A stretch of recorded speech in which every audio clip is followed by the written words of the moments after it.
My guest today is Tim Judah, who is a writer, a journalist in the nice old sense of the word, where people knew what they were writing about, who has specialized over the years in the Balkans, about the Balkans, on the Balkans, and is now on a trip in Armenia and Karabakh for several, we'll let the articles come out when they do, for several very important publications in English that are really opinion makers and in some ways policy makers in the US and Europe. And so we're very happy, Tim, that you're here, because one of our constant issues is that people talk about Karabakh, this determined policy for and about the conflict, and are not here, don't see it, don't see the geography, don't understand the security issues.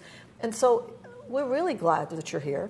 And given your Balkans experience, you want to draw some obvious or not so obvious parallels with Karabakh?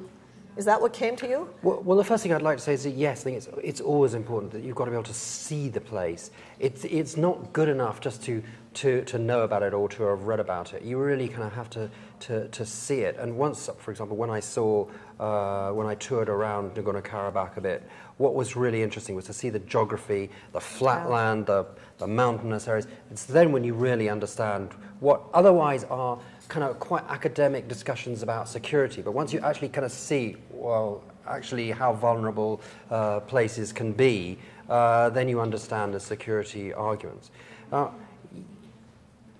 What struck me also was how familiar Karabakh seemed, really. How do you mean? Well, because having covered all of the Balkan wars and all of the Balkan conflicts... You're not that old. Well, I'm old. I'm old, quite old enough, unfortunately. But having covered all of those conflicts, it did seem very familiar.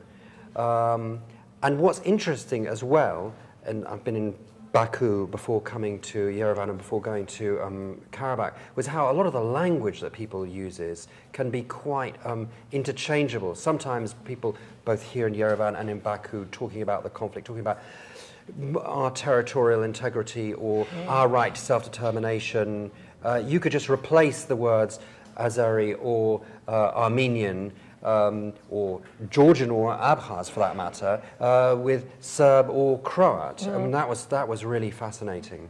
But I did feel, especially in Nagorno-Karabakh, that it had what I would have said a Balkan feel. I mean, clearly it's not a Balkan feel, but it did remind me very much of places in the past 20 years in the Balkans, but even places today in the Balkans. What does that mean? That means post-war, that means mixed identities, that means historic memory. What does Balkan mean?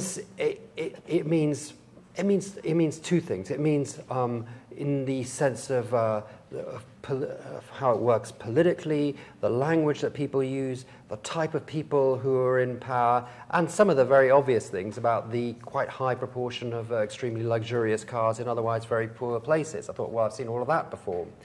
So yes, there was that element. But I mean, look, today we have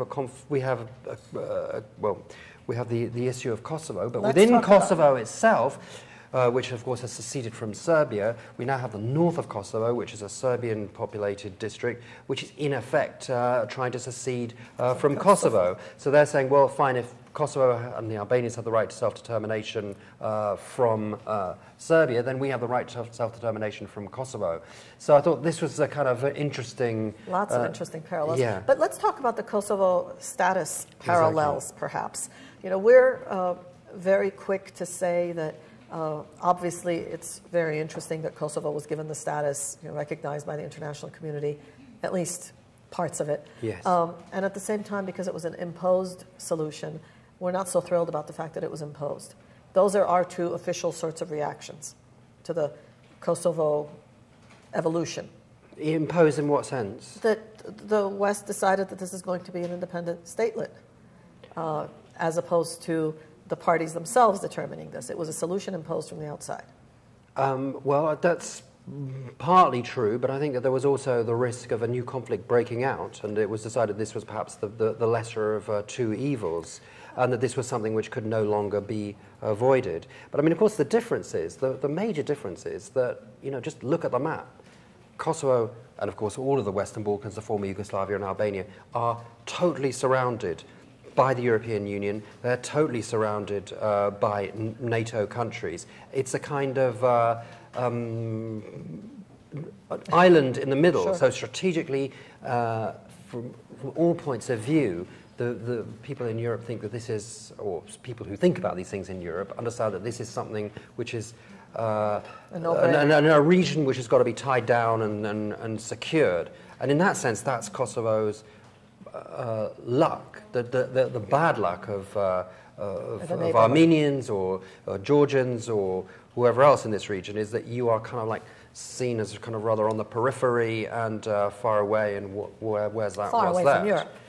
Well, on the other hand, as far as Karabakh is concerned, we could so easily say that it's such a similar solution. There's Karabakh surrounded by Azerbaijan, and what Armenians did for themselves in Karabakh, the self-defense, was what NATO did for Kosovo. So we can draw that parallel really easily, how far it gets us in terms of a lasting solution of the conflict so that there won't be another conflict inevitably again.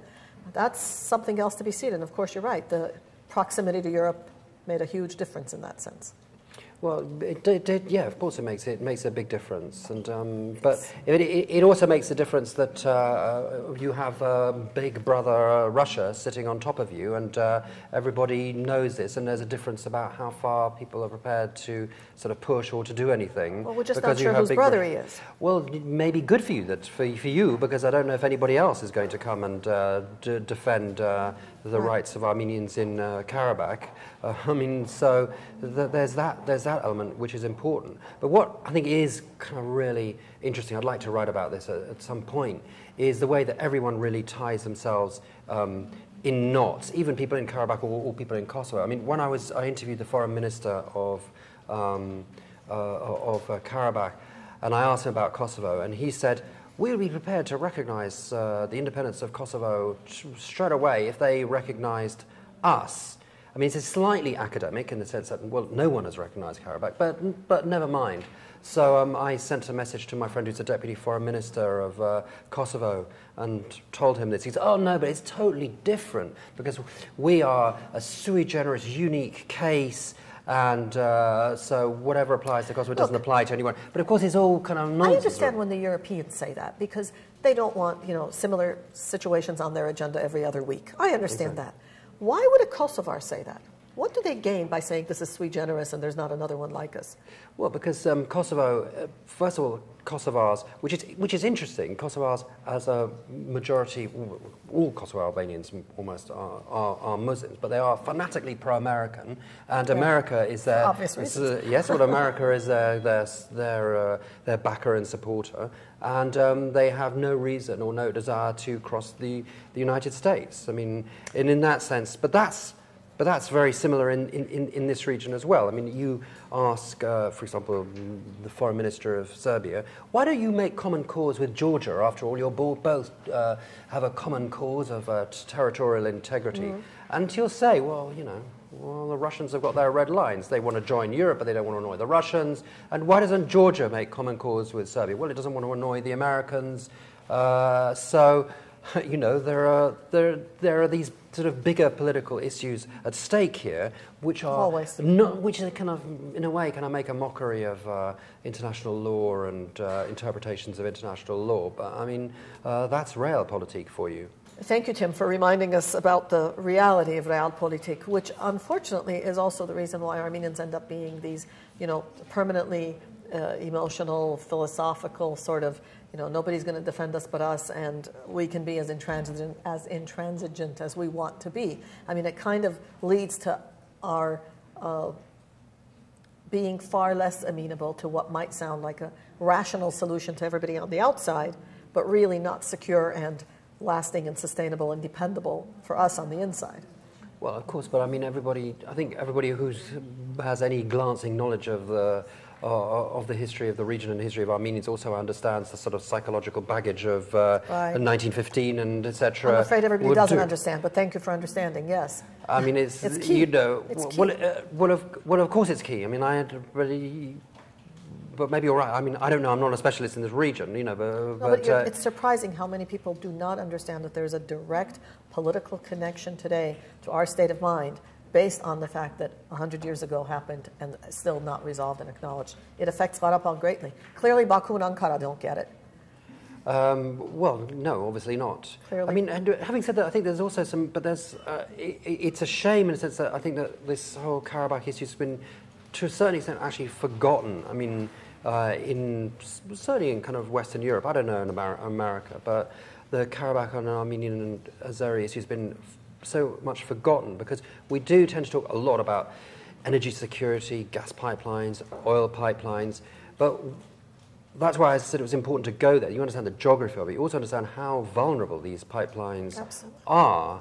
And that's why now, having kind of been here and understood the situation and seen it, it does make me think perhaps we're a bit blasé. I mean, of course, there are plenty of other problems in the world, but I'm not quite sure whether this problem should be problem number 3,000 as opposed to maybe problem 300 or number 100. Well, let's hope it does move up on the world's agenda. Well, because there are some very serious kind of energy security issues, etc., at play, which directly involve Armenia and Karabakh in a much bigger geopolitical story here. Absolutely, and let's hope not just in a negative sense. In any case, thank you for your thoughts. We're glad you're here, and we hope to continue this conversation. Thank you very much. Thank you.